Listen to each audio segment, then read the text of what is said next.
Hello student.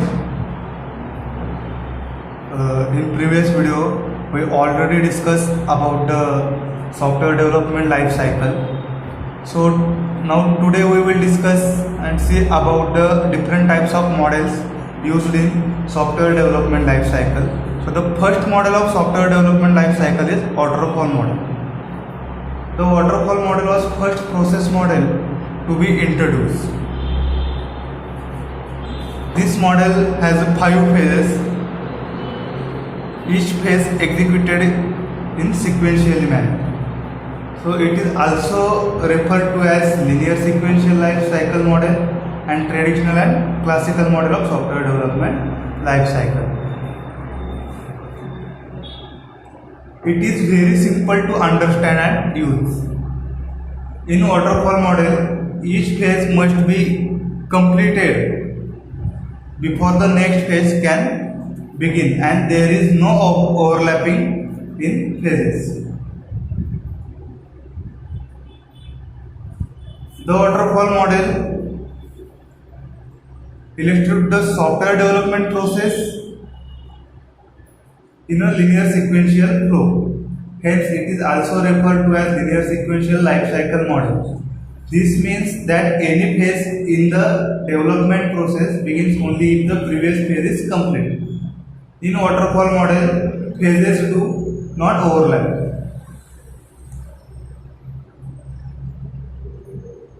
We will discuss each phase of waterfall model one by one sequentially. So this is the diagrammatic representation of waterfall model.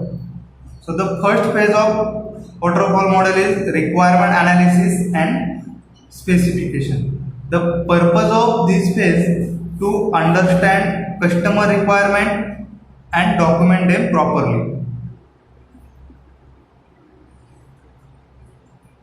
All possible requirements of the system to be developed and captured in this phase and documented in requirement specification document.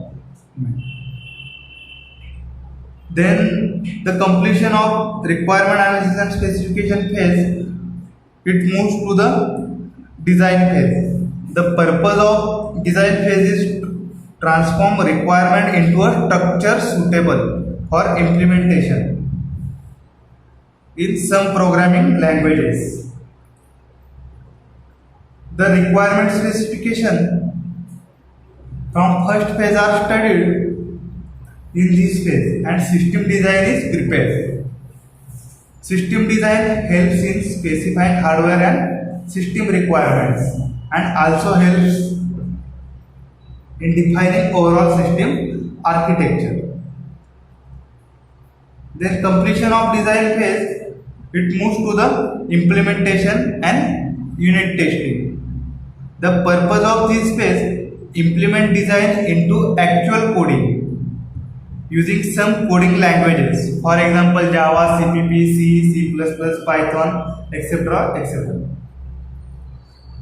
This phase, in some books, this phase is also called as coding phase.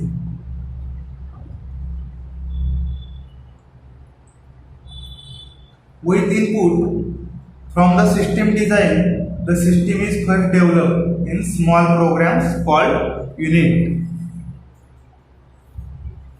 which are integrated in the next phase. Each unit is developed and tested for its functionality, which is referred to as unit testing.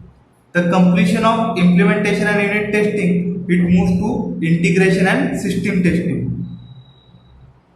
The purpose of this phase is code and values combined together to form a complete software. All the units developed in implementation phase are integrated into a system after testing of each unit. Post integration, the entire system is tested for any faults and failures. Then completion of integration and system testing, it moves to the operation and maintenance phase. In some book, it also called as deployment and maintenance phase. Once the functional and non-functional requirements Once the functional and non-functional testing requirement is done, the product is deployed in the customer environment or released into the market. The purpose of this phase is to preserve the values of software over the time. And maintenance is the some issues which come up in the client environment. To fix those issues, patches are released. Also to enhance the product, some better versions are released.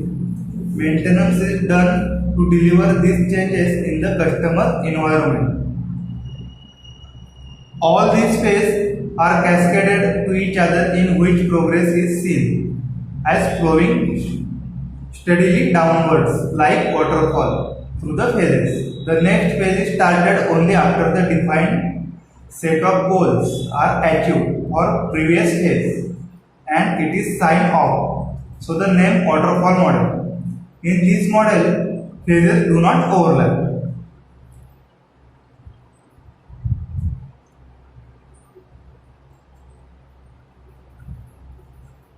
There are some applications of waterfall model.